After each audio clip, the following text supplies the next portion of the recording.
Hey everyone, Jeremy Bennett here. Let's look at how powerful your mind is. Let's compare your mind to the most sophisticated man-made device ever created, the computer. The average computer can hold about 250,000 pictures, 20,000 songs, and hundreds of full-length videos, nowadays on something the size of my finger. Crazy. But let's compare it to your mind. Your mind can perform an estimated 10 quadrillion operations per second without you even knowing it. Wild. Ask yourself right now, what's making your blood flow throughout your veins with the perfect amount of pressure to keep you alive? What's making your heart beat right now? Are you consciously commanding your heart to beat right now? No. What's maintaining your body core temperature to the perfect degree to keep you alive? What's doing the 6 trillion things to your 60 trillion cells every single second? It's something called your subconscious mind. This is the powerhouse to who you are. Your cat has it, even your puppy has it. But of all the things that your subconscious mind can do, it can't do one thing. And this thing can help you attract good things into your life or can absolutely demolish your health. What is that one thing it can't do? It can't distinguish between a real event and something you merely think about. Sounds absolutely ridiculous, right? What happens when you have a nightmare? You wake up, your heart is pounding, you're sweating, and you're anxious beyond words. The nightmare existed in your mind. You weren't in any real danger at all. But your mind didn't know that. You physiologically reacted as if the nightmare was actually taking place in reality. There was a study conducted where a doctor hooked up an elite athlete, a professional skier, to a device that measured the athlete's muscle fibers. He told the skier to merely think about skiing down a hill without moving a muscle. The act of thinking about skiing down the hill actually made the same muscle fibers that would have actually fired off if he were to be actually skiing fire off from thoughts. This has been demonstrated time after time with the placebo effect.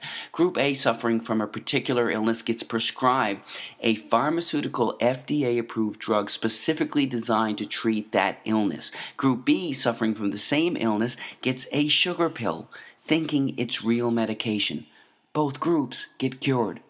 In fact, the New England Journal of Medicine published a study involving two groups suffering from the same degenerative knee disorder.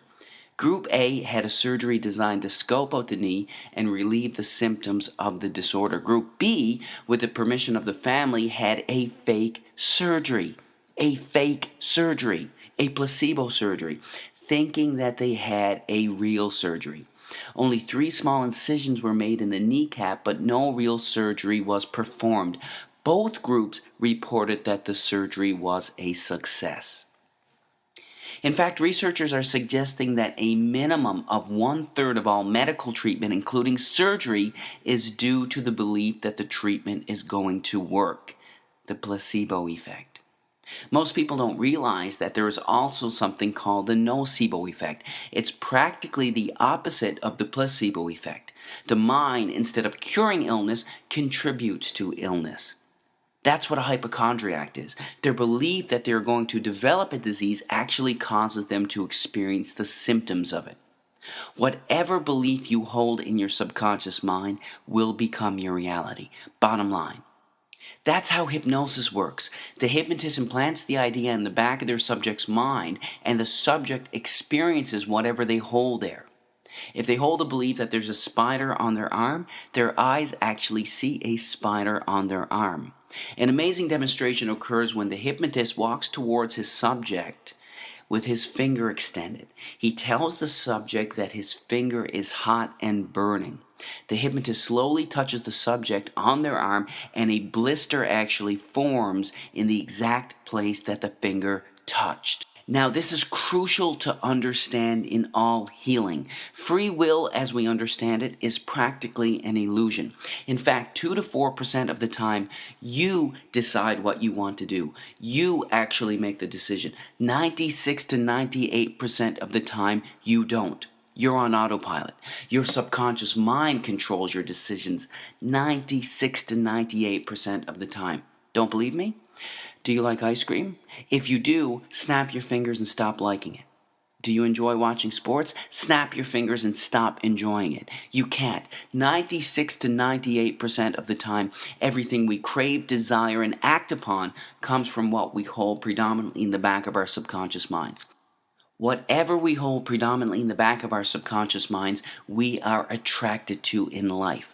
What happens when you buy a new car? It's the only car you see on the road for the next 2.5 weeks. You saw those cars before you bought your car, but why didn't they stand out to you? Because you didn't own that car yourself. You weren't thinking about it yourself. What you hold in your mind, you're attracted to in life. That's how subliminal ads work so effectively. They work so effectively that they are banned in over 10 countries as a way to advertise. So if what you hold in the back of your subconscious mind shapes your reality, what shapes your subconscious mind? Practically everything that you're exposed to, everything that you see, hear, smell, taste, and feel is shaping your subconscious mind. Let's look at some specifics. Television. Here's a scary stat. By the time a child finishes elementary school, that child has witnessed an estimated 8,000 simulated murders on TV. All of these extremely graphic scenes are sinking back into their minds. And don't be tricked by Hollywood or cartoons. In the most important developmental years, when a child should be taught compassion and understanding, extremely intelligent minds behind the creation of perceived harmless children's cartoons are sinking violence into the back of their minds. Don't be fooled. What are you listening to on the radio?